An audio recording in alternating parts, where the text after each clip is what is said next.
दोस्तों, अगर आपको सतरंगी पहाड़ देखने हैं तो आपको पेरू जाना चाहिए।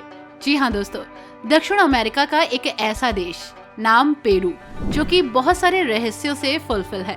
दुनिया का सबसे बड़ा उड़ने वाला पक्षी आपको यहीं देखने को मिलेगा। देश की महिलाओं का मैरिट स्टेटस ये है कि यहाँ पर टोपी देखकर आप अंदाजा लगा सकते हैं कि लड़की मैरिड है या अनमैरिड। खूबसूरती के तो क्या ही कहने, प्रकृति ने इस देश को बहुत ही अनोखे तरीके से सजाया है। जाकर आप दीवाने हो जाएंगे यहाँ पर। तो दोस्तों, आज हम आपको लेकर जा रहे हैं पेरू की सैर पर। एक खूबसूरत देश, रहस्यों से भरा हुआ देश। दोस्तों, पेरू की यात्रा अक्सर ऐसा महसूस कराती है जैसे आप एक ही देश में अलग अलग दुनिया में एंटर कर रहे हो।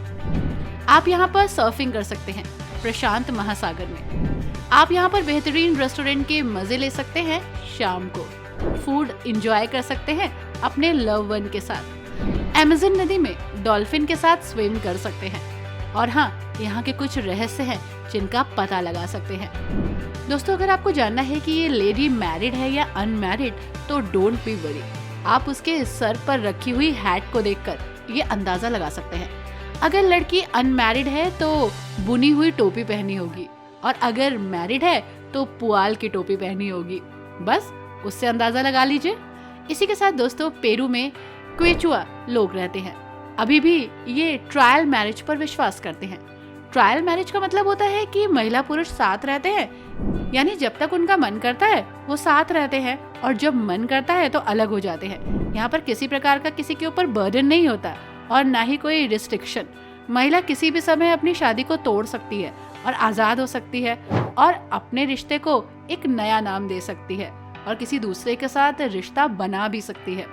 जानकर आपको हैरानी होगी कि दो पेयर से जन्मा बच्चा किसी पेयर का नहीं बल्कि समुदाय का होता है। इसी के साथ दोस्तों, पेरू जितना आसान आपको दिख रहा है ना, उतना आसान है नहीं।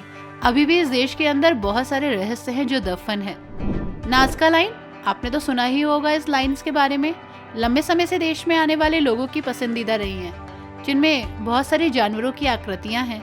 रेगिस्तानी चित्र कम से कम 1.5 शताब्दी से बचे हुए हैं। हालांकि हम अभी भी वास्तव में नहीं जानते उन्हें कि क्यों बनाया गया था। इस समय हमारे पास सबसे अच्छा अनुमान तो यही लगाया जाता है कि आकाश में देवताओं को खुश करने के लिए इसे बनाया गया। लेकिन कुछ लोग मानते हैं कि ये एस्ट्रोनॉमिकल और कॉस्मोलॉजिकल पर्पस से बनाए गए। इसमें एलियंस भी शामिल हो सकते हैं, यानी बहुत सारे अंदाजे हैं जो यहाँ लगाए जाते हैं। दोस्तों, यहाँ की संस्कृति और परंपराएं बहुत ही अनोखी हैं। इस देश को प्रकृति ने बहुत अनोखे तरीके से सजाया है। जब शानदार झीलों की बात आती है तो पेरू में टिटिकाका झील याद आती है। ये बहुत ही हैरान करने वाली है। आपको पता है, ये दुनिया की सबसे ऊंची झील नहीं है, लेकिन फिर भी ये बहुत फेमस है। जबकि टिटिकाका झील समुद्र तल से 12,507 फीट की प्रभावशाली ऊंचाई पर है। लेकिन ये सबसे ऊंची झील नहीं है, बल्कि सबसे ऊंची झील होने का खिताब चिली और अर्जेंटीना के बीच एंडीज पर्वत में स्थित ओजोस डेल सलाडो झील को है। बहरहाल, टिटिकाका झील की सुंदरता, उसका इतिहास और ओरोस के तैरते द्वीप इसे अद्वितीय बनाते हैं। यात्री इस पर मन मोह लेते हैं।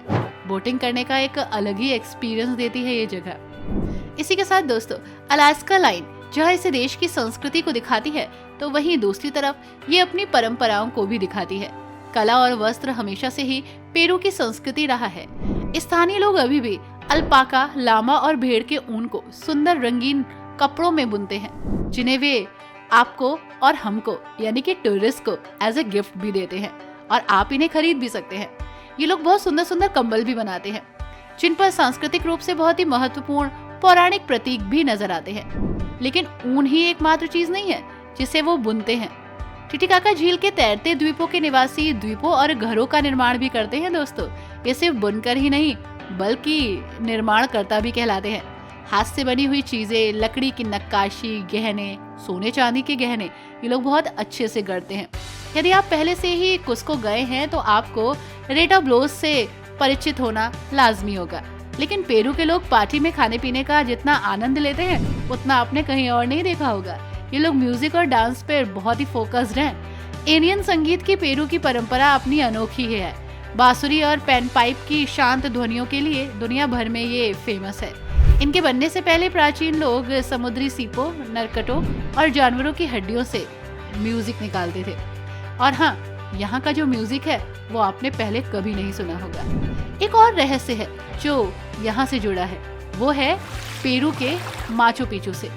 वैसे दोस्तों, पेरू के माचू पिचू को खोया हुआ शहर भी कहा जाता है। ये अपने आप में बहुत ही यूनिक है। 2007 में दुनिया के नए 7 अजूबों में से इसे एक चुना गया और खोजकर्ता प्रोफेसर और पुरातत्वविद द्वारा इसे दोबारा 1911 में खोजा गया। ऐतिहासिक इंका सभ्यता का स्थल पवित्र घाटी में समुद्र तल से करीब 8000 फीट ऊपर है, एक पर्वत श्रृंखला पर। आप देखेंगे ना तो हैरान हो जाएंगे। दोस्तों, विश्वास करना बहुत ही मुश्किल होता है कि यहाँ पर लोग कैसे चढ़े होंगे। आप कैमरा और पानी की बोतल लेकर बमुश्किल ही चढ़ पाते हैं, तो जरा सोचिए यहाँ पर लोग कैसे चढ़े होंगे जब उन्होंने इसको बनाया था। सीरियसली, ये पृथ्वी पर बहुत बड़ा अजूबा है। जानकर आपको हैरानी होगी दोस्तों, ये अभी भी वैज्ञानिकों के लिए रहस्य बना हुआ है। दोस्तों, अमेज़न नदी माचू पिचू के पास से पेरू के एंडीज में शुरू होती है और अपने स्रोत से 3278 मील दूर अटलांटिक महासागर में खत्म हो जाती है। अपने मुहाने पर ये 186 मील चौड़ी है और इसमें 2 मौसम होते हैं। इस विशाल नदी का नाम स्पेनिश खोजकर्ता फ्रांसिस्को डी ओरेलाना ने 1542 में अपनी महाकाव्य यात्रा के दौरान रखा था। ये अजीब है, लेकिन सीरियसली ये प्रकृति का एक अनोखा अद्भुत नजारा है। इसी के साथ दोस्तों, आपको जानकर हैरानी होगी कि अमेज़न में कोई भी पुल नहीं है। ये पूरी नदी है, ना कि ये पेरुवियन भाग। जब आप इसके बारे में सोचेंगे ना तो सोचते ही रह जाएंगे, क्योंकि इसके दोनों तरफ आपको घने जंगल मिलेंगे।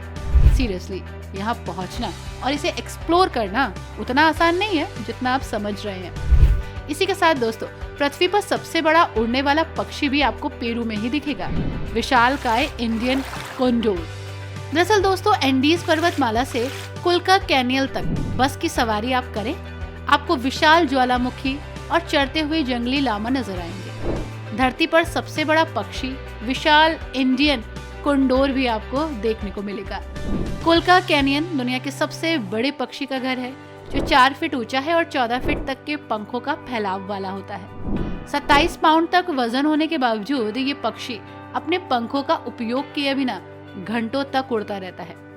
एंडीज का मूल निवासी इसे इंकास द्वारा एक पवित्र पक्षी मानता है और सीरियसली ये होली बर्ड है भी यहाँ के लोगों के लिए। वैसे दोस्तों, पेरू एक ऐसी जगह है जहाँ आप सबसे ज्यादा पक्षियों को देखते हैं। एक दिन में सबसे ज्यादा पक्षी दिखने का रिकॉर्ड है इस जगह के नाम। एक चीज और है इसमें जो आपको हैरान और बहुत ही यूनिक लगेगी। दोस्तों, पेरू में विनिकुंका पर्वत है। अपने आप में ये बहुत ही खास है और बहुत ही डिफरेंट एक्सपीरियंस देता है। इंद्रधनुष पर्वत उन स्थानों में से एक है जहां यात्रियों को अभी तक खोज करनी पड़ रही है। ये आज भी रहस्य है। जब आप इसको देखेंगे ना तो देखते ही हैरान हो जाएंगे। वहां पहुंचने की यात्रा पूरी करने में आपको कम से कम 6 दिन लगेंगे। ये बर्फ से ढकी चोटियों से लेकर नियन लाल रेगिस्तानी पहाड़ों और दलदली घास के मैदानों तक ऊंचाई वाला स्थान है। दरअसल असली नाम तो आपको तब मिलेगा जब आप एंडीज में छिपी हुई रंगीन पहाड़ियों तक पहुंचेंगे और करिश्मा देखेंगे प्रकृति का। इंद्रधनुष जैसी दिखने वाली ये पहाड़ियां। देश में उत्तरी भाग में एंडीज पर्वतमाला में यानाकोचा खदान है दोस्तों, जिसके बारे में कहा जाता है कि ये दुनिया की दूसरी और चौथी सबसे बड़ी सोने की खदान है। दिलचस्प बात तो ये है कि खदान में जमीन खोदे जाने से पहले ही यहाँ के लोगों ने कह दिया था कि यहाँ पर सोना है और खजाने का पता लगा दिया था। ये बहुत ही यूनिक है। यहाँ के स्थानीय लोग यहाँ बहने वाली नदी को सोने की नदी कहते हैं। आई होप दोस्तों आपको पेरू पसंद आया होगा। पेरू की ये यात्रा आपको कैसी लगी हमें जरूर बताइएगा। Thanks for watching. नमस्कार। दोबारा फिर मिलेंगे कुछ और नई जानकारियों के साथ। Bye bye and take care.